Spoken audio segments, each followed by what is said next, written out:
Jadi aku kan terbang malam, kebetulan ferry flight, tidak ada penumpang. Jadi hanya kru aja, ya kru doang.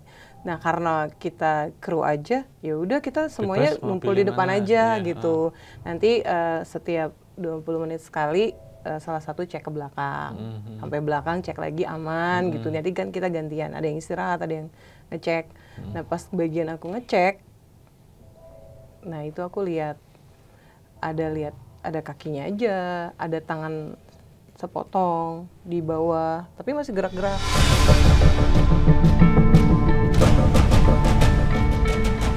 Assalamualaikum warahmatullahi wabarakatuh. Salam rahayu bagi kita semuanya. Kembali lagi di podcast Obrolan Santai bersama saya, dan pada kesempatan kali ini kita akan membahas tentang serba-serbi misteri yang mungkin kalau teman-teman yang mobilitasnya tinggi ya, sering keluar kota, keluar Jawa atau keluar negeri, pasti tidak asing dengan moda transportasi ini, yaitu pesawat.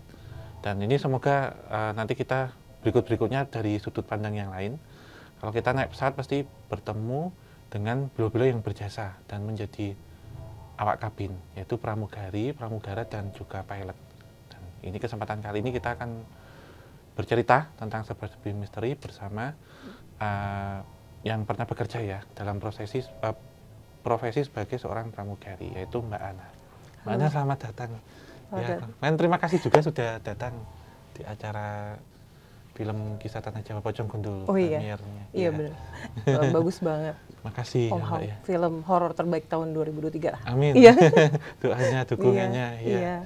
Ya, ini Mbak Ana sekarang apa kesibukannya apa? Oh iya, aku sekarang. Apakah masih di maskapai? Udah enggak sih. Udah sekarang full time jadi penulis aja, Mas. Oh, nulis? Iya. Nulis. Oh, background pendidikannya apa, Mbak, kalau boleh tahu? Aku sastra Perancis. Oh, sastra Perancis. Iya, di UI. Ya? Oh. Iya. Iya, kemudian sekarang domisili berarti di sekitaran Jabodetabek. Iya, di Jakarta. Oh, iya.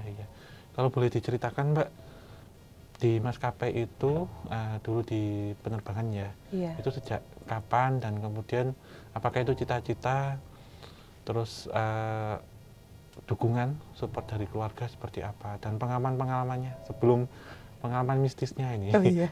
Baru tahu juga loh. Jadi ceritanya ketemu Mbak Ana ini nggak sengaja kemarin, kemudian beliau cerita dan ceritanya ini menarik. Yaudah Mbak, bisa langsung ketemu aja kita di obrolan santai. Iya benar. Ya, karena saya sering menggunakan naik pesawat juga gitu, dan nanti saya ada pengalaman juga ketika naik pesawat seperti apa. Monggo. Ya, jadi aku pertama kali nggak ada cita-cita untuk jadi pramugari.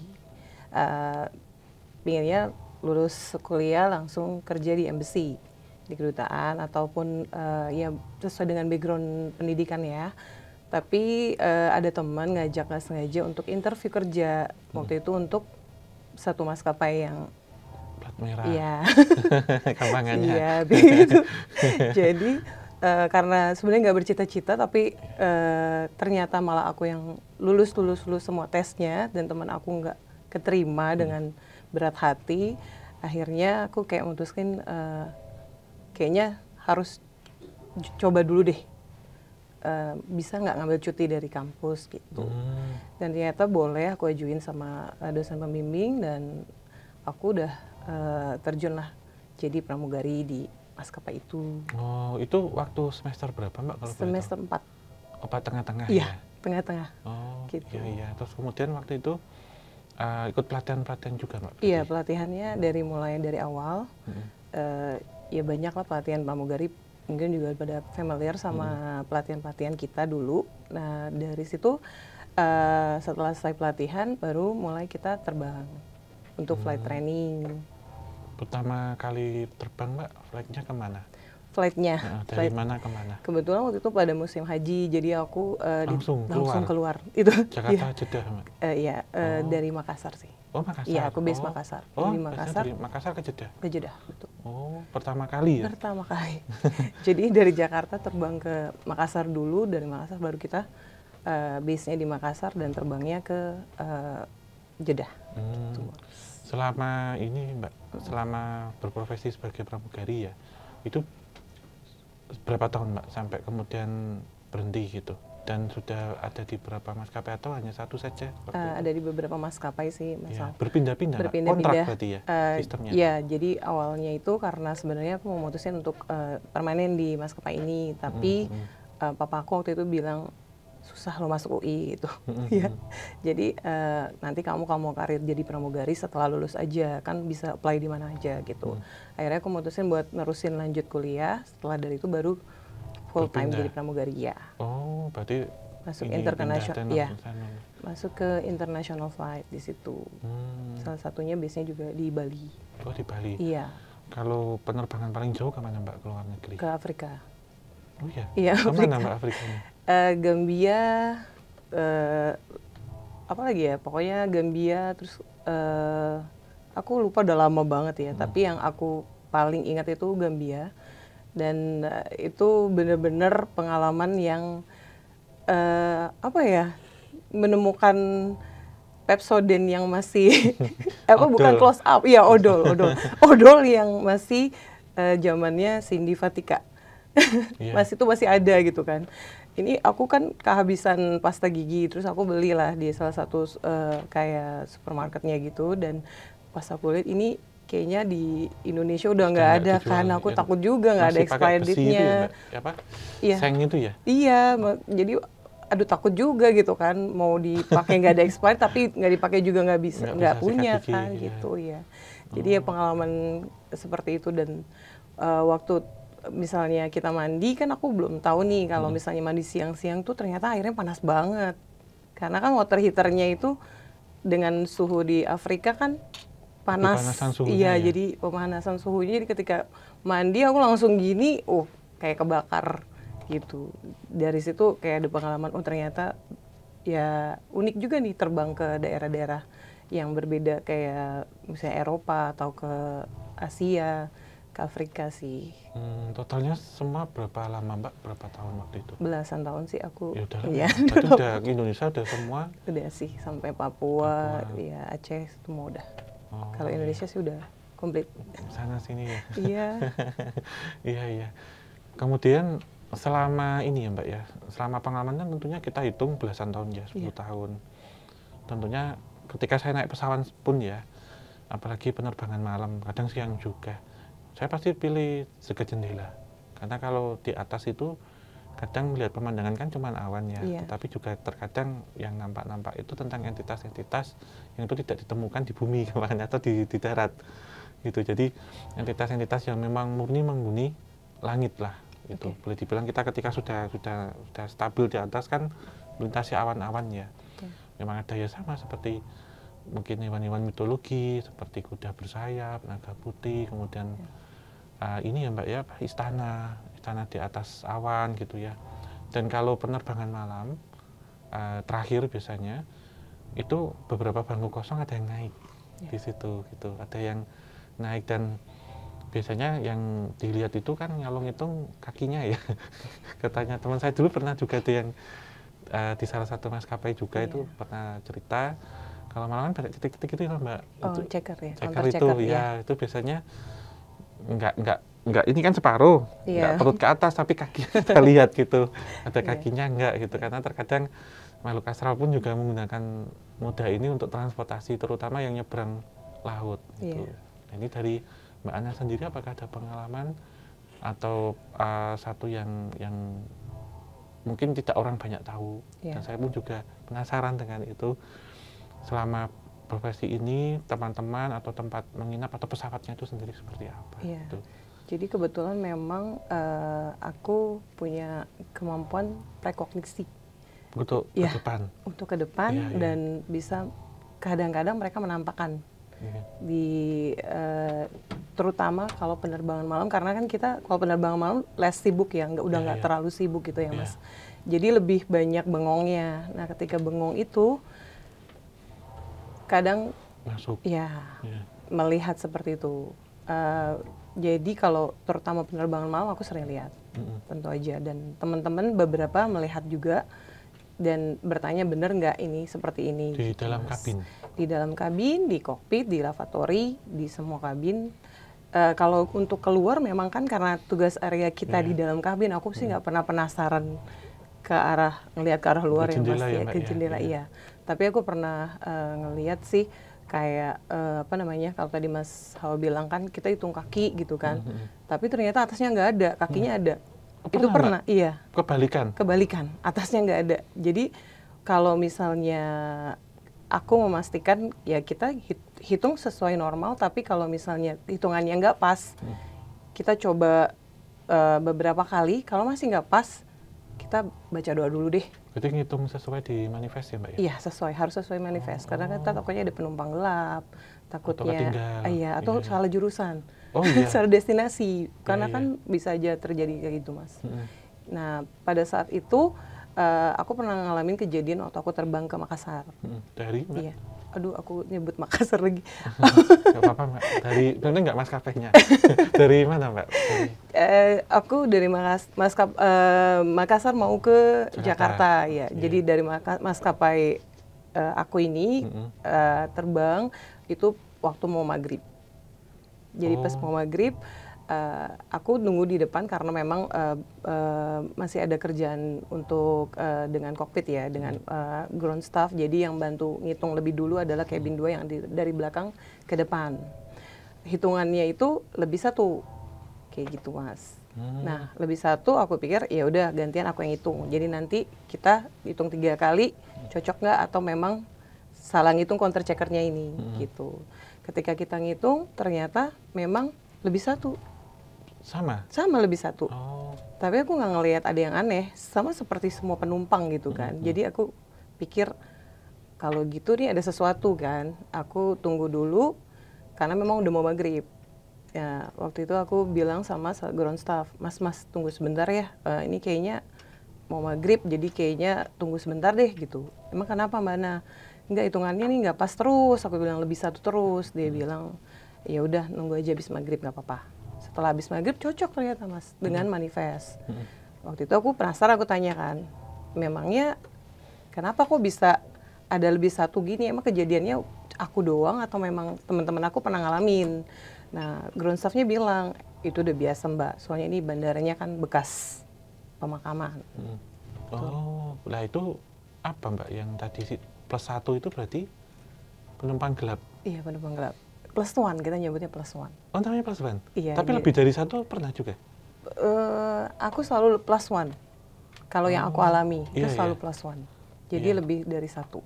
Itu entah dari perut ke atas atau perut ke bawah? Atau bentuknya normal, seperti kita. Yang membedakan apa, Mbak? Hawanya kayaknya ya. Ya naik, ya diam gini gitu, Mbak? Jadi kalau untuk siang, karena kita sibuk, jadi kita benar-benar nggak ngerasain gitu. Ketika udah mulai sore ke maghrib ke malam, nah itu mereka makin kuat ya energinya. Jadi kita mulai ngerasa kayak merinding, terus kayaknya ini tadi ada terus nggak ada gitu. Sering itu kejadian sama teman-teman aku juga kayak gitu. Kalau pas di atas sendiri gitu, Mbak, ada yang pernah misal kayak penumpang masuk toilet nggak keluar-keluar? Kalau seolah-olah, ya, misalkan pas ini malam nih atau pas apa, seolah-olah ada penumpang yang kemudian tuh masuk ke toilet, tapi kok ditunggu lama nggak keluar ternyata kosong gitu. Pernah, Mbak?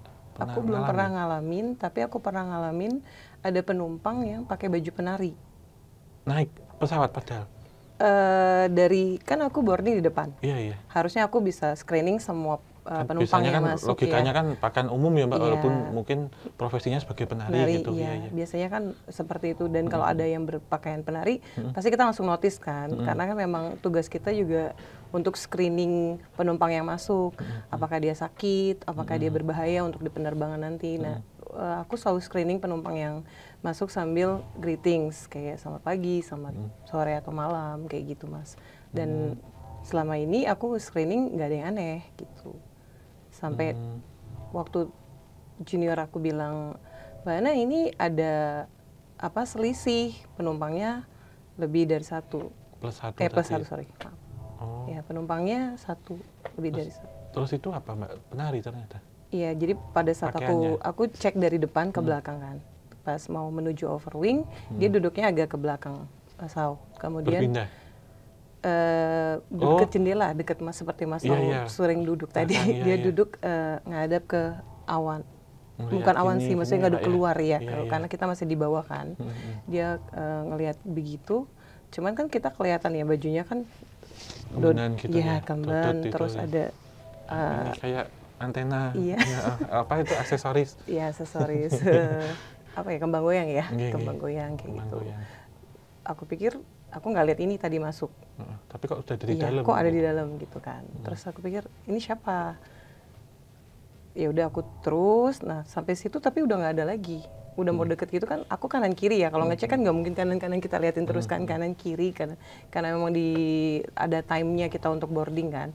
Ada harus cepet-cepet juga kadang. Nah pas ketika udah mau deket situ aku lihat nggak ada lagi. Terus aku pikir apa mungkin ke toilet ya gitu. Aku cek toilet tapi ke lavatory nggak ada. Sampai aku kunci lagi, sampai ke depan nggak ada. Tapi ketika aku ke depan ternyata hitungannya pas. Oh berarti ini kayaknya bukan manusia. Yang nebeng ya? Iya. Naik pesawat. Oh iya. Kemudian kan ini, maaf ya Mbak ya. Saya ada satu pertanyaan tapi maaf mungkin agak kurang sopan. Tapi penasaran. Mbak kan bisa berkognisi, memprediksi satu peristiwa yang akan terjadi. Di beberapa kasus pesawat-pesawat yang maaf ya mengalami insiden itu, apakah sudah mendapatkan gambaran dan pernah nggak ada rasa takut ketika mau bekerja ataupun memulai aktivitas dinasnya itu ada gambaran itu gitu. Atau mungkin ada satu pengalaman teman sejawat mungkin walaupun berbeda maskapai Mbak, ada gambaran tentang itu? Iya, jadi alasan salah satunya aku resign juga dari maskapai, udah gantung koper gitu, nggak terbang lagi. Istilahnya gantung koper ya? Iya, gantung koper, karena itu raket gantung koper. Ya, aku udah nggak ke dunia airlines lagi, ke maskapai, karena waktu itu aku lagi, jadi ada istilahnya one minute silent review, di mana di 1 menit itu kita mereview lagi kan emergency, apa yang harus kita lakukan kalau misalnya terjadi keadaan darurat, pintu mana yang harus aku buka, apa yang harus aku lakukan, itu kita harus nge-review lagi sebelum take off. Pada saat itu kan biasanya kita fully konsentrasi. Nah pada saat konsentrasi itu tiba-tiba aku kaget, seperti ada aku di dalam pesawat terus gitu. Iya. Ada api atau hanya laut? Oh, air. Ya. Jadi seperti benturan terus jatuh ke laut. Seperti kayak boom gitu. Nah dari situ aku takut. Sebelumnya aku nggak pernah takut. Aku udah pernah 2 kali emergency landing. Aku nggak takut sama sekali karena menurut aku ya kalau ajal pasti sudah takdir. Tapi pada saat aku ngerasain itu, pada saat aku 1 minute silent review, aku kayak takut ya gitu. Jadi dari situ aku mulai berpikir aku harus pilih profesi lain kayaknya nih. Aku harus gantung koper gitu. Apa yang aku bisa lakuin ya? Aku karena sastra jadi aku nulis gitu. Aku mulai nulis. Iya, jadi gara-gara itu aku langsung pikir harus cari profesi lain. Karena udah bertahun-tahun kan aku jalanin profesi ini, pasti harus mulai lagi dari nol kan agak sulit ya. Tapi ya karena aku pernah kuliah, maksudnya aku udah punya ilmunya, jadi aku coba untuk kembangin bakat aku yang lain aja gitu. Iya. Ya, terus kemudian kalau teman-temannya Mbak atau lingkungan kan biasanya asrama ya? Iya. Ada pengalaman horor nggak Mbak? Asrama. Jadi ada beberapa maskapai yang pakai mes kalau tidak di hotel. Nah kebetulan entah kenapa mes pramugari atau mes kru itu selalu serem. Dimanapun Mbak itu? Rata-rata. Oh, walaupun di bandara-bandara besar? Iya. Gitu. Karena mungkin sering tidak terhuni kan. Kosong gitu iya, ya Mbak? Sering kosong kan. Kalau misal di cabin crew gitu, misal nih pulang ke kotanya itu Mbak, apakah ngemes satu hotel tapi boleh pulang ke rumah gitu boleh Mbak? Kalau aku kan memang pulang ke rumah ya Mas. Pas di Jakarta? Iya, oh, pas di Makassar? Jakarta? Waktu aku terbang dulu, ya kita di hotel kalau dulu. Di hotel itu hotelnya rame sih, jadi nggak terlalu agak serem gitu nggak. Kalau pas mes? Iya, kalau mes itu selalu pasti kayaknya serem gitu. Kalau mesnya itu campuran apa Mbak? Setiap maskapai punya mes sendiri. Berarti punya punya mes maskapai sendiri ya? sendiri-sendiri. Satu-satu Iya. itu khusus ya? Dan teman aku ada beberapa yang kerja di maskapai lain dan pasti pakai cerita, ih mes ini serem, mes ini serem. Oke, ketemu teman sejawatnya Iya, tapi beda bahkan maskapai. ada kemarin teman aku kokpit pilot, dia foto di bekas mesnya dia dulu, maksudnya maskapainya. Ini adalah mes, inget nggak ini mes terseram gitu. Karena memang serem aja gitu karena mungkin kosong ya Mas Al ya. Gitu. Lama nggak ditempatin ya? Iya, sesekali aja kan kita kan ganti lagi. Iya. Ada cerita seram atau kejadian apa Mbak? Mungkin? Iya, waktu itu aku pernah di mes Surabaya. Iya. Aku terbang sama senior. Seniornya ini memang udah ada masalah keluarga sama suaminya. Jadi udah minum obat lah. Minum Panadol lebih dari 1 ya. OD itu ya? OD sih enggak ya, cuman 2 atau 3 lah gitu. Tapi aku lihat udah kayaknya ini ada masalah deh gitu. Jadi aku coba deketin aja, Mbak udah duduk aja aku yang kerja gitu. Aku coba deketin lah baik-baik kayak gitu. Kemudian iya kepala aku pusing nih, aku lagi ada masalah, mulai curhat kan. Aku dengerin sambil kerja juga. Kemudian sampai di landing di kota itu Surabaya, kita nginepnya di mes gitu. Nah di mes Surabaya ini banyak yang cerita serem. Tapi waktu itu aku mikir ya pasti mes serem lah. Ada pohon besar gitu kan, terus gelap, terus beberapa kamar juga kadang nggak ditempatin. Ada yang pilih yang cuma lantai bawah aja, lantai atas nggak dibiarkan kosong ya kan. Jadi ya udah nggak apa-apa, kalau serem pun ya nggak ya mereka ada kok gitu kan. Iya, yang penting udah capek karena kita landing jam 11 malam. Iya. Udah mau hampir tengah malam kan. Kita masuk terus, tapi nggak tahu kenapa aku tuh langsung kayak lihat kamar di ujung di atas yang deket toren air itu, kok ada kayak nenek-nenek gitu, ada sosok nenek-nenek di situ. Karena kan nggak mungkin, kita kru kan semua kalau nggak pilot, engineer, pramugari, ya atau penjaga mesnya juga laki-laki kan. Kenapa ini aku ada nenek-nenek di atas gitu. Terus dalam hati, jangan kamar itu, jangan dapat kamar itu, jangan dapat kamar itu, gitu Mas Al. Tapi ternyata dapat kamar itu. Terus apa yang dialami Mbak waktu itu? Jadi aku dapat. Mbak. Iya. Jadi karena dapat kamar itu aku mikir, aduh, mana seniorku lagi istilahnya banyak masalah, pasti nih ada sesuatu nih nanti. Karena aku udah lihat juga ada nenek-nenek itu di atas kan. Tapi aku ya tetaplah positive thinking kan. Ya sudahlah. Aku tanya dulu, Mas, ada tempat lain nggak? Ada kamar yang kosong di bawah? Nggak ada, Mbak Ana. Ada 1 kamar kokpit, tapi dia punya rumah di Surabaya. Kalau misalnya dia nggak pakai, bolehlah aku kasih. Tapi ini takutnya dia pulang gitu. Nanti kalau ada Mbak Ana sama rekannya di situ tidur kan nggak enak, nanti ganggu gitu. Jadi di atas aja ya. Oke, akhirnya kita di atas. Itu samping persis toren air, Mas. Jadi lembab ya pasti. Yang dimaksud kamar yang kita dapat gitu. Akhirnya aku naik sama senior aku ke atas. Terus aku ada perasaan untuk nggak ngomong gini sama senior aku, Mbak jangan mandi keramas ya. Nggak tahu, pingin ngomong gitu aja, gitu kan. Kenapa katanya? Nggak udah Mbak, karena mereka tahu aku bisa melihat ya entitas seperti itu ya, sosok-sosok itu. Jadi mereka kayak ada apa di sini gitu kan. Nggak ada apa-apa kok, tapi aku cuma pengen bilang nggak usah keramas kan, bahkan lagi sakit, aku bilang kayak gitu. Jadi lebih ke lebih persuasif lah gitu. Oke, aku nggak akan keramas, aku cuma ini aja kok, bersihin makeup aja. Ya udah, aku duluan aja, tapi ketika dia masuk keluar lagi di kamar mandi, dia keramas. Aku langsung gak enak, aduh kok dia keramas ya gitu. Tapi ya sudahlah, udah malam kan, aku pengen cepet istirahat. Terus aku tanya, Mbak mau tidur di sisi sebelah mana, di dekat tembok atau di dekat pintu keluar? Aku di sini aja ya, di dekat pintu keluar. Oh berarti aku di tembok, oke.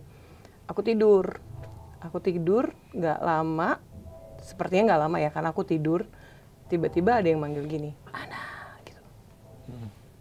Aku kaget kan, karena suaranya roommate aku nggak seperti itu, suaranya biasa, malah lebih agak ringan gitu suaranya. Ini gitu. Jadi aku kaget, aku bangun, aku langsung nengok ke arah tempat tidurnya senior aku, dan ternyata senior aku itu lagi begini posisinya. Oh, kayak kerasukan gitu, Mbak? Bentuknya kayak nenek-nenek, seperti nenek-nenek yang aku lihat gitu. Aku kaget karena kan rambutnya putih ya. Kok ini apa aku mimpi gitu? Aku sampai kayak yang gini-gini tapi merinding gitu kan, langsung wah ini kerasukan aku pikir. Langsung aku loncat dari tempat tidur, terus aku bilang, dia udah mulai kayak gitu kan. Jadi karena aku sendiri, aku takut dia cekek aku. Kalau dia nggak cekek mungkin ya aku beranilah gitu. Karena dia takut cekek, jadi aku bilang sama seniorku ini, walaupun bentuknya udah berbeda, udah rambutnya acak-acakan kayak gitu. Aku bilang, Mbak tunggu sebentar, aku cari bantuan ya. Terus aku kabur. Aku ketokin semua pintu yang di lantai 2 itu, tapi nggak ada yang bukain. Karena mungkin udah tidur ya. Udah mungkin jam 1-an lebih gitu. Hari ya, Mbak ya? Iya, udah pagi. Dan kita rata-rata kan penerbangan ke landingnya malam, jadi pasti udah mimpi lah mereka semua ya. Gak ada yang bukain aku pintu kan. Sampai ada satu teman aku, pramugari juga, dia berani. Aku bilang, Mbak ini kerasukan, Mbak berani nggak gitu? Iya aku berani kok, karena memang temannya juga. Akhirnya berdua kita nemuin senior aku ini, karena dia masih udah mulai raung-raung gitu ya Mas, udah mulai wah seperti itu. Aku bilang kita bawa keluar aja dari sini yuk Mbak, kita bawa keluar, kita turun ke bawah, terus nanti kita, karena udah dibaca-bacain doa juga gak berhasil, masih kayak kerasukan gitu. Akhirnya kita bawa turun ke bawah, dibawa turun ke bawah, kita cari penjaga mes, kita ngadu, kita minta mobil, kita bawa ke rumah sakit gitu. Dan ternyata baru masuk rumah sakit, Mbak ini sadar. Dia kayak, aku kok di sini gitu. Tapi begitu selesai dari rumah sakit ternyata dokter bilang bahwa Mbak ini kena MAH. Jadi dia diobati sebentar, sekitar jam 4 kita pulang lagi ke mes, dan sampai di mes minta kembali lagi ke kamar itu. Senior aku ini, padahal aku udah bilang nggak usah balik lagi ke sana ya gitu. Karena aku masih deg-degan kan, karena takutnya masih nunggu di situ. Terus tapi dia maksa-maksa untuk balik ke kamar itu. Enggak mau, aku nggak mau katanya. Tapi aku insist sama penjaga mes, bukain aja pintunya co-pilot ini untuk kita ganti kamarnya. Akhirnya boleh, karena ada kejadian ini kita pindah ke kamar itu. Kalau yang kejadiannya lebih masif ada Mbak? Iya. Yang lebih besar, massal gitu ada? Waktu itu pernah aku baru awal-awal terbang di maskapai ini. Aku ini berbeda dengan yang pertama beda. Ya? Sekarang masih ada maskapainya? Maskapainya udah nggak ada. udah history, udah nggak ada. Nah jadi pada saat itu aku ngekos deket sama maskapai yang baru aja jatuh. Salah satu itu yang pesawatnya. Sekarang nggak ada juga? Iya ada juga. Almarhum semua iya, sekarang? Nggak ada. Gitu Mas. Jadi pada saat itu kita dengar beritanya sore, lagi training. Kita pulang, ya kita nggak kenal memang personally sama pramugari-pramugari karena beda maskapai. Tapi kita ya namanya pramugari kan, apalagi aku baru mulai terbang, jadi aku kayak yang, aduh kasihan ya gitu, ada empati lah ya ke para pramugari. Yang kejadian itu ya? Iya, yang kejadian itu, kejadian lumayan besar. Kemudian kita, yaudah kita makan bareng sama teman-teman kos. Nah nggak lama abis isya itu aku dengar sama teman-teman dia jerit-jerit, teriak, raung-raung dari mesnya maskapai yang baru jatuh ini. Ya itu kalau tidak salah ini Mbak, jatuh dan sampai sekarang nggak ketemu ya? Iya. Itu. Ketahuan dong ya. Gak apa-apa, biar dicari sendiri Mbak.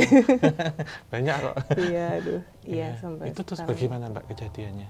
Ya, jadi setelah itu kita karena memang waktu itu kan masih tahun-tahun itu masih sepi daerahnya ya, Mas. Jadi cuma yang tinggal di situ adalah kru-kru aja. Kru, kalau nggak maskapai aku ya kru maskapainya mereka gitu.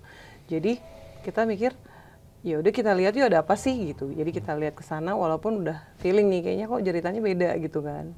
melakukan kayak orang lagi berduka, kayak ada yang lagi kesurupan atau kerasukan kayak gitu. Akhirnya kita coba ke sana, tapi kita nggak nemuin siapa-siapa karena memang semua di dalam kan. Kita juga nggak punya hak untuk masuk, jadi kita cuma nunggu di luar. Udah deh, kita balik lagi aja, nggak ada yang bisa ditanya gitu kan. Tapi udah merinding-merinding tuh karena kan ceritanya tuh raung-raung lah, nangis, jerit gitu. Terus akhirnya kita balik lagi, terus kita aktivitas masing-masing, ada yang tidur, ada yang belajar untuk tes besok di training center. Akhirnya besoknya lagi kejadian hal itu terjadi lagi di waktu yang kurang lebih sama setelah habis Isya. Teriak-teriak lagi karena udah kayak ini apa sih sebenarnya, ya udah kita coba lihat lagi deh gitu. Cewek-cewek ini kepo lah gitu. Kita kepo, kita kesana lagi, tapi kali ini berbeda, ada penjaga mesnya. Penjaga mesnya itu nganterin bapak-bapak masuk ke dalam. Dia masuk ke dalam, nggak lama, habis itu berhenti tuh, teriak-teriaknya berhenti. Tapi aku kurang lebih mungkin berapa menit ya, nggak terlalu lama lah setelah bapak ini masuk, jeritannya semua berhenti dari mulai kenceng, berangsur-angsur, akhirnya pelan, quiet, totally berhenti. Gak lama keluarlah si bapak-bapak ini sama penjaga mes. Bapak-bapak ini pamit pulang, terus penjaga mesnya kita tahan, kita tanya, gitu, Pak ada apa sih Pak? Kok dari kemarin tuh rame banget jerit-jeritan, kenapa Pak? Gitu. Ya mungkin karena mereka tahu juga kita pramugari maskapai sebelah, jadi agak lebih terbuka ya. Tapi ya ngomongnya sih gini, jangan bilang-bilang ya Mbak gitu. Jangan bilang-bilang, tapi ini sejak kejadian itu tuh aneh di mes ini gitu. Anehnya gimana Pak? Aku tanyakan sama teman-teman, nanya juga. Ya ada suka jejak kaki basah gitu. Sama bau amis. Iya di kamar, di salah satu kamar. Ada jejak kaki basah, jadi kayak genangan air gitu, dan kamarnya tuh baunya bau amis darah, ya amis laut mungkin ya, pokoknya dia bilang bau amis ya, seperti itu. Jadi amis sekali, dan gak lama tuh setiap habis maghrib Isya itu mulai pada ada yang kerasukan gitu, ada yang 1, 2, terus sampai akhirnya si penjaga mes ini manggil lah orang yang bapak tadi itu, orang yang dituakan lah di daerah itu. Dan bapak ini bilang kalau salah satu yang berpulang lagi suka-sukanya terbang. Jadi dia minta disediain koper, seragam, sama bunga, ditaruh di atas kasur di tempat tidur itu. Terus kita bilang ya udah Pak, ya kan coba aja gitu kan, daripada terus begini. Karena waktu itu memang mereka belum ada keputusan kan mau ditutup atau enggak maskapainya, tapi masih ada beberapa yang menempati mes itu. Beberapa mungkin udah pulang juga gitu kan, karena belum ada kejelasan bagaimana nasib mereka. Tapi kan kasihan yang tinggal di dalam mes ini. Sampai akhirnya setelah bapak itu bilang ya udah memang akan dilakukan kok Mbak, dilakuin sama mereka, dan benar udah nggak ada yang aneh-aneh lagi terjadi di situ. Sampai maskapainya bangkrut, mesnya kosong, barulah kita yang masih tinggal di situ ngerasain yang nggak enak di situ. Oh, berarti terbengkalai Mbak setelah terbengkalai itu? Oh, setelah kejadian-kejadian itu apa Mbak? Karena maaf ya, maskapai ini kan sering sekali kasus waktu itu. Iya. Itu kaitannya dengan yang mungkin terjadi di insiden itu, atau tempat itu seperti apa Mbak, teror-teror atau gangguan yang dirasakan? Iya, jadi kita kan memang kosnya kosan putri ya, jadi khusus ya. Kadang ada yang suka pergi sama pacarnya terus pulangnya agak malam. Nah, kalau misalnya kalau kayak aku suka kadang cari sinyal, dulu susah sinyal kan di situ. Iya gitu. Dia suka keluar gitu, suka keluar cari sinyal. Terus aku suka lihat kayak ada orang di situ, kayak ada geret koper. Pulang gitu Mbak? Iya pulang ke situ, iya sholat pulang, iya masuk ke situ. Dengan kan dari belakang ya, jadi aku nggak lihat mukanya gitu. Kayak itu Mbak, apa siluet gitu? Atau bayangan gitu? Manusia, bentuk manusia. Bentuk solid ya? Solid ya. Tapi terlihat dari belakang gitu? Dari belakang, iya. Dari belakang, geret koper, masuk gitu. Betul, itu sudah kosong, terbengkalai? Kosong udah lama, udah gelap, dan setiap yang kita lewat situ tuh pasti baunya bau kayak bau bangkai gitu. Padahal nggak ada apa-apa Nggak ada gitu apa-apa, ya sama sekali. Jadi memang kita ngindarin banget untuk lewat situ, kan ada jalan lewat lain. Tapi kadang suka lupa, namanya udah hectic ya, dengan kegiatan. Pengen pulang gitu. Iya, pengen pulang, gitu ya sampai situ, kok lewat sini gitu. Tapi ya udah deket ya sudah, pasti cium-cium bau nggak sedap gitu di situ. Malam itu Mbak ya? Pasti malam. Oh, kalau yang nyeret koper itu Malam. masuk gitu gimana Mbak? Tiba-tiba hilang gitu nggak ada? Iya, jadi geret koper ya karena aku udah Sendiri Mbak tapi ya? Sendiri, karena aku tahu itu nggak mungkin. Udah nggak kepakai Iya, gitu ya? seragamnya kan kita beda sama Iya. seragam Tapi mereka. ya pakai seragam juga? Pakai seragam, Oh. karena beda seragam. Maksudnya kan yang satu pakai celana, yang satu pakai rok. Iya. Ini kan yang pakai rok udah nggak ada, gitu Iya. kan. Jadi pasti bukan kru kita kan, terus ngapain ke mes kosong. Jadi aku ya masuk ke dalam. Udah nggak aku kejar gitu loh, Mas Al. Oh, iya. Kalau ini Mbak pernah nemuin atau ngelihat di hanggar ataupun di ini ya, di apron ya, Iya. ada pesawat gaib nggak Mbak? Pesawat gaib sih aku belum pernah lihat. Iya. Tapi kalau penumpang-penumpang gaibnya ada. Oh, Iya. yang tadi itu seperti apa Mbak kalau yang cuman kaki bawah itu? Iya. Itu apa yang kecelakaan ikut naik lagi atau gimana ya? Jadi waktu itu kejadian di aku, Iya. pesawat ini dibelinya bukan baru dari pabrik. Second? Iya, second. Oh. Second, kemudian setelah sebelum aku tahu nih pesawatnya ini second, jadi aku kan terbang malam. Kebetulan ferry flight, tidak ada penumpang. Jadi hanya kru aja, ya kru doang. Nah karena kita kru aja, ya udah kita semuanya ngumpul di depan aja gitu. Nanti setiap 20 menit sekali salah satu cek ke belakang, sampai belakang cek lagi aman gitu. Nanti kan kita gantian, ada yang istirahat, ada yang ngecek. Nah pas bagian aku ngecek, nah itu aku lihat ada kakinya aja, ada tangan sepotong di bawah, tapi masih gerak-gerak. Kalau kaki itu dia pakai celana apa enggak Mbak? Iya, dia laki-laki. Pakai celana. Pakai celana, pakai sepatu. Berarti kayak model ini ya Mbak ya? Kalau kita beli celana yang digantung-gantung, yang cuman menekinnya. Iya, jadi kayak, mohon maaf, kayak kepotong tapi enggak. Oh, iya. Berarti perutnya kelihatan sedikit? Enggak ada perut, jadi sini. Oh, cuman pas Iya, pas ini ya? Oh. Kaki. Kayak gitu Mas Al. Oh, lo tangannya itu jalan? Iya, jadi kayak gitu. Oh, kayak gerak gitu? Iya, bukan yang jalan kayak idle hand, Gini, bukan. Jadi kayak gini gitu, habis kayak putus ayam, itu ya? iya. Jadi dia gitu. Oh. Ya karena ada itu aku langsung Balik ke depan lagi? enggak, aku tetap ke belakang tapi aku muter. Enggak, itu yang Dusun 242 itu? Iya. Oh iya, yang 33 ya? Iya.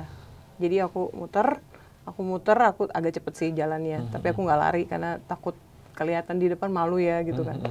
Jadi tetap aku jalan tapi agak cepat, terus aku nggak lihat kanan kiri lagi, aku cepet sampai belakang, terus aku hindarin yang aku lihat-lihat itu. Nah besoknya aku tanya lah sama engineer, kan lumayan rada akrab nih sama engineer ini karena sering ngobrol. Yang khusus di nangan pesawat itu ya, iya, engineer-nya? Iya, engineer-nya pesawat ini. Aku tanya, Mas ini pesawat dari mana sih? Aku tanya gitu kan. Emang kenapa Mbak Ana? Gak apa-apa, ini pesawatnya kok aku nggak enak ya terbang sama pesawat ini, aku bilang gitu kan. Ya pesawatnya sih kita ambil dari luar negeri katanya, belinya dari luar. Tapi terus aku cerita lah, aku lihat ini. Iya katanya, aku juga ngalamin nggak enak waktu itu, oven tiba-tiba nyala sendiri di belakang, padahal belum dinyalain. Koslet mungkin, aku pikir gitu. Ya kalau koslet kan udah kita cari penyebabnya, nggak ada koslet katanya. Jadi udah sering tiba-tiba passenger light-nya nyala sendiri. Kayak ada yang manggil. Iya, kayak ada yang manggil. Nah cerita karena mereka lebih banyak bersentuhan dengan pesawat ini kan dibanding aku yang mungkin baru kali itu pakai, dan besoknya lagi mungkin aku nggak akan pakai pesawat ini lagi gitu kan Mas. Dia cerita seperti itu, terus aku bilang kira-kira kenapa ya alasannya, aku bilang gitu. Kalau memang ini pesawatnya, nggak mungkin dong pesawat jatuh terus di rebuild lagi seperti ini kan, nggak mungkin. Terus dia cerita, ini waktu datang pesawatnya ini udah ganti-ganti spare part, maksudnya bukan spare part ya, kalau aku nyebutnya sih cabin maintenance-nya itu udah diganti-ganti. Jadi kursinya udah diganti. Kayak model kanibal gitu mungkin. Iya, dikanibalin, betul. Iya. Oh. Iya, dikanibalin gitu Mas Al, sama yang serupa lah, yang sejenis gitu. Oh, berarti kursinya itu bawah ya? Ada kursi, ada mungkin live vest. Oh iya, mungkin ya kan tinggal dimasukkan kemana gitu ya Mbak? Selama masih expirednya bisa, masih masuk. Mungkin juga handle treatable-nya, iya seperti itu. Jadi sepertinya masih menyimpan ya. Residual energinya ya. Iya. Oh, kalau ngobrol-ngobrol ini Mbak dengan pilotnya atau apa, pernah ada pengalaman nggak Mbak? Pilotnya pernah cerita mungkin pas penerbangan di atas melihat apa? Karena kan posisi paling depan di cabin cabin pilot ya. Iya. Kokpit itu. Mereka sih pernah kayak ngerasa ada burung. Oh iya Mbak. Iya. Tapi nggak ada katanya. Tapi ya udahlah, mungkin gue ngantuk. Ya ceritanya sih nggak di pesawat, tapi ceritanya waktu kita lagi kita lagi ngobrol-ngobrol horor nih, kita kan sering ya, di pesawat ini serem loh, di pesawat ini serem loh, kayak gitu kan. Kita sering ngobrol kayak gitu, cerita. Pernah juga ada kokpit yang cerita kalau dia ketemu sama satu set kru yang sudah nggak ada. Itu zaman dulu banget di Papua. Oh, satu set ya? Satu itu ya? Iya. Oh. Pakai seragamnya lengkap dengan seragam yang... Tapi seragam jadul gitu? Di gitu? Lobi. Iya, jadul. Oh, di lobi hotel? Di lobi hotel. Berarti satu datang gitu ya Mbak ya? Iya, satu set. Misalnya kan ada pilot, kokpit, terus ada cabin crew yang lain. Iya. Dia sampai kucek-kucek mata gitu. Ini beneran nggak ya? Iya. Oh. Kata dia, iya tuh bener. Gitu. Dan ya aku terasi sama dia karena dia memang nggak bisa lihat yang... makhluk tak kasat mata dia nggak bisa lihat, tapi dia memang nggak pernah, jarang lah bohong gitu. Maksudnya untuk hal-hal yang seperti itu, karena memang orangnya rada positif ya, nggak yang mungkin rada skeptis, kayak nggak percaya lah ada makhluk yang bisa nampakin diri ke kita gitu. Dia cerita kayak gitu, aku yang wah seru ya, lebih ke yang kok bisa gitu satu set nampaknya ke kapten ini gitu.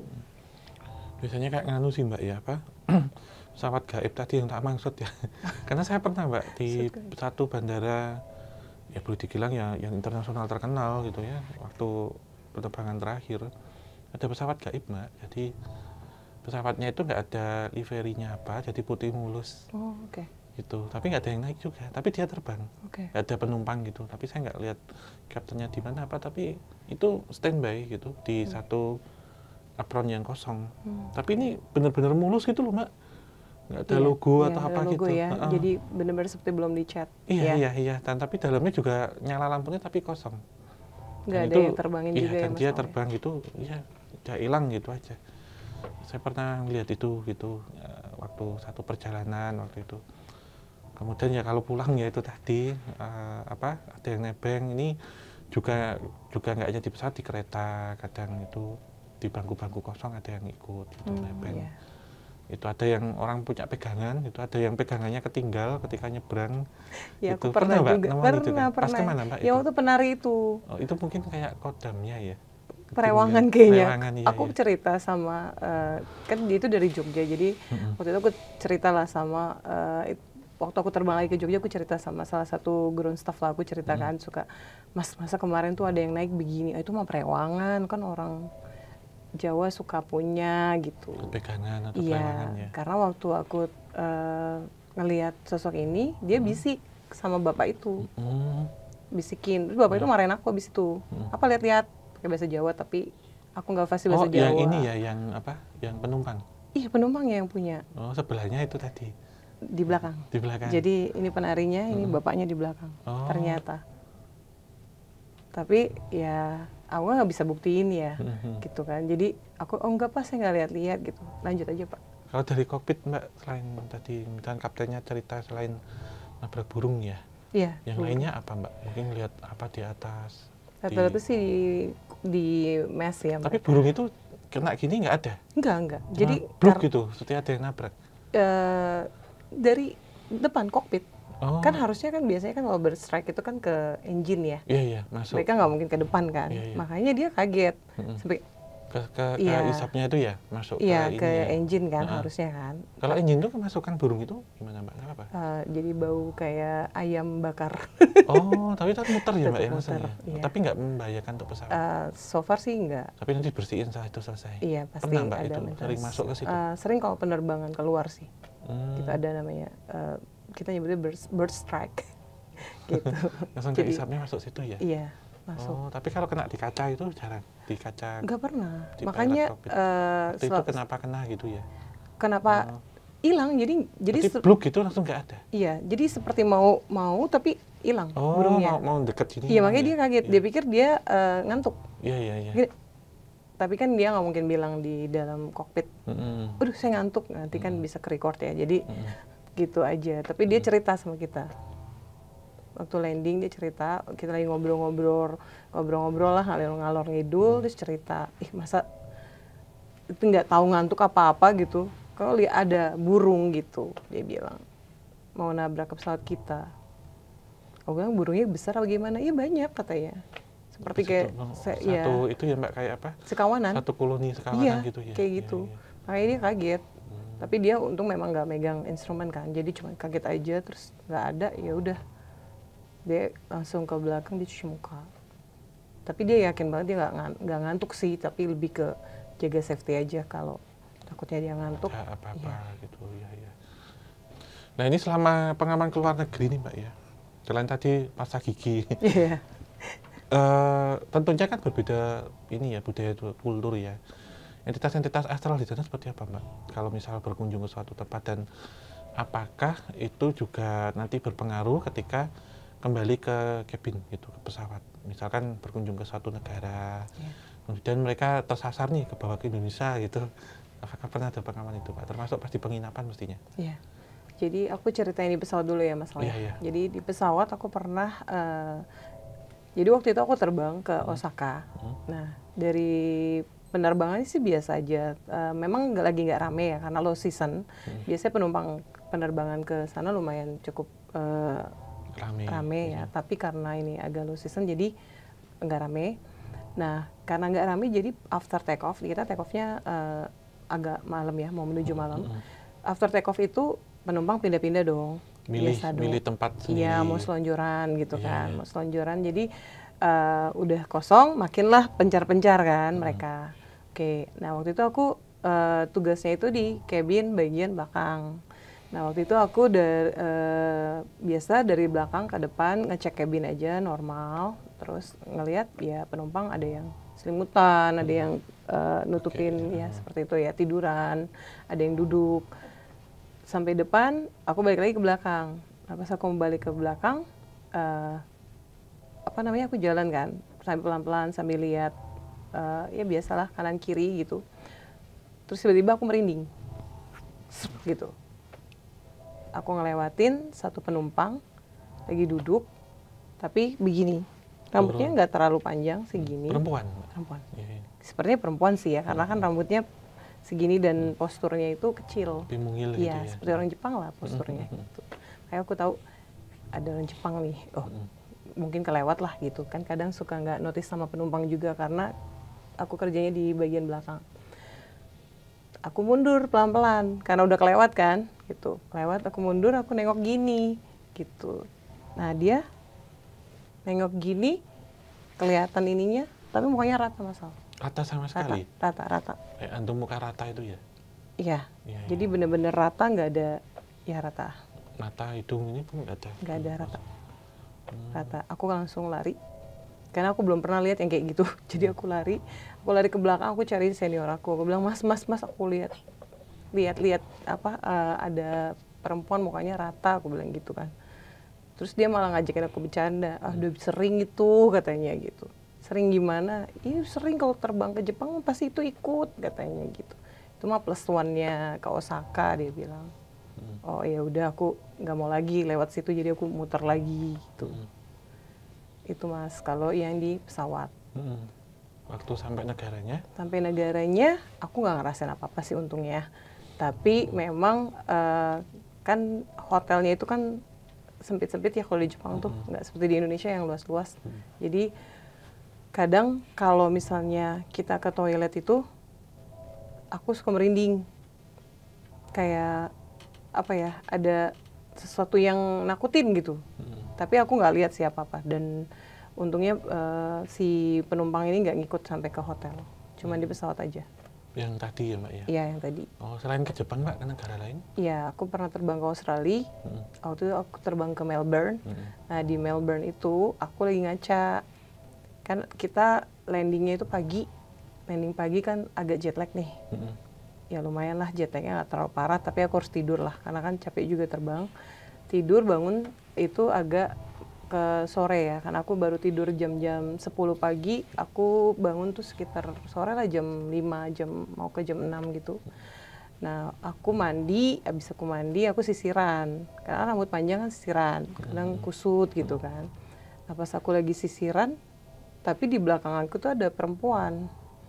Pakai baju putih, pakai bros, terus rambutnya disanggul. Gitu. Terus dia ngeliatin dari kita tatapan gitu. Ya udah aku langsung gini, gak ada, aku pergi. Itu apa Mbak? Orang Asia atau bule gitu? Bule. Oh. Tapi rambutnya bukan pirang, ya agak coklat gitu. Disanggul kayak perempuan zaman dulu ya gitu. Bukan iya, yang kayak di film-film zaman dulu. Iya. Ya. Tapi ini nyata dan bener-bener kita tatapan. Iya. Aku berhenti, ya udah aku tinggalin aja, aku main ke kamar teman aku yang lain gitu. Iya.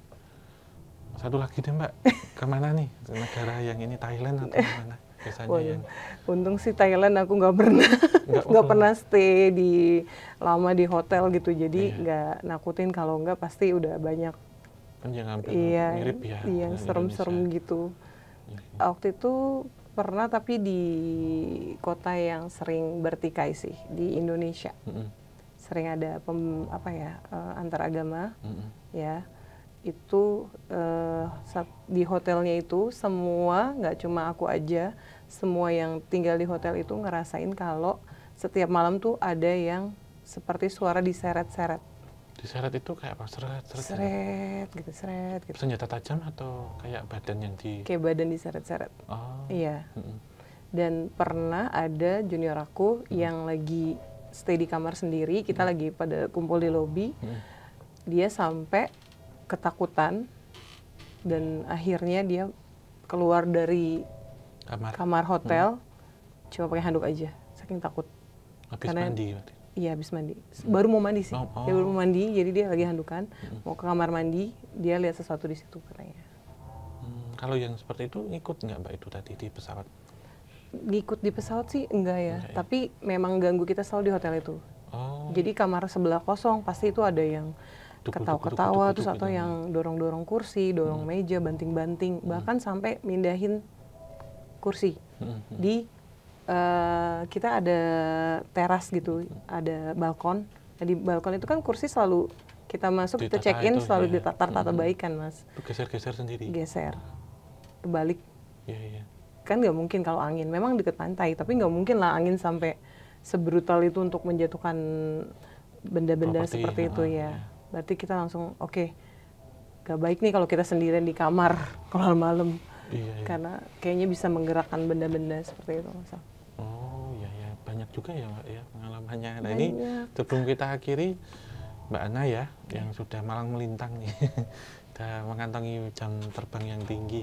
Mungkin ada pesan-pesan untuk teman-teman yang tertarik untuk menjadi pramugara-pramugari atau kerja di airline staff seperti apa menghadapi hal ini gitu, lebih terspesifik dalam hal. Tapi sudah pengalaman ini banyak ya, berarti tidak hanya di Mbak Ana aja ya. Banyak rekan-rekan pramugari dari maskapai lain yang dia cerita di podcast juga kan banyak yang kurang lebih hampir sama ya. Mereka ada plus one, terus kemudian mereka lihat mereka lihat ada pernah bawa jenazah, terus kemudian ternyata orangnya sosoknya adalah jenazah yang mereka bawa. Karena kita sering bawa jenazah juga kan Mas. Gitu, walaupun kita di info sebelumnya. Kalau jenazah ditaruhnya berarti di kargo. Di kargo ya? Mas, iya. Kargo. Tapi kadang entitasnya ikut naik atas ya. Karena mungkin mendampingi istri atau keluarga. Barengan gitu ya Mbak? Iya, duduknya biasanya deket-deket. Kita lihatnya seperti itu. Iya. Mungkin ada pesan-pesan Mbak? Pesan-pesan? Ke teman-teman atau apa gitu? Yang pasti sih kalau kita misalnya masuk ke suatu wilayah baru ataupun kita bekerja di pesawat ataupun di kita pada saat ngeron landing di mana suatu kota dan kita nginap di situ, ya kita pasti harus ucapin salam dulu ya. Dulu salam ya. ya. Pasti salam. Itu udah kita lakuin, terus kita juga nggak berkata-kata kasar sih, gitu. Karena kadang kan ada tempat yang memang makhluknya suka mengganggu. Gitu. Kalau di dalam kabin pesawat, Kok dalam kabin jangan banyak bengong sih. Nggak ngelamun Iya, ya? jangan ngelamun. Karena kalau udah di atas kan udah stabil gitu kadang. Iya, kadang penerbangan malam kan suka ngantuk. Nah, antara kita ngantuk itu kan kita trans ya. Iya. Nah, Setengah pada saat sadar ya. setengah sadar itu, nah pada saat itu biasanya kita suka lihat yang aneh-aneh itu, kayak gitu Om Hao. Iya, makasih Mbak Ana ya. Sama-sama. Ya, sehat-sehat, lancar semuanya gitu ya. Iya, sukses selalu Mas Hao. Amin. Iya, terima kasih untuk Sobat Javanika yang sudah menyaksikan dari awal hingga akhir. Ini sangat-sangat menarik ya, terutama untuk teman-teman dengan mobilitas cukup tinggi seperti saya juga sering menggunakan jasa pesawat terbang gitu untuk lintas kota ataupun lintas negara. Dan tetap dukung channel podcast Obrolan Santai dan Kisah Tanah Jawa dengan cara like, share, serta subscribe dan nyalakan lonceng agar memperoleh dan mendapatkan informasi setiap kita upload. Dan tinggalkan masukan, kritik, dan saran hanya di kolom komentar. Akhir kata, wabillahi taufiq wal hidayah. Wassalamualaikum warahmatullahi wabarakatuh. Mugi tansah pinaringan rahayu sakum dumadi.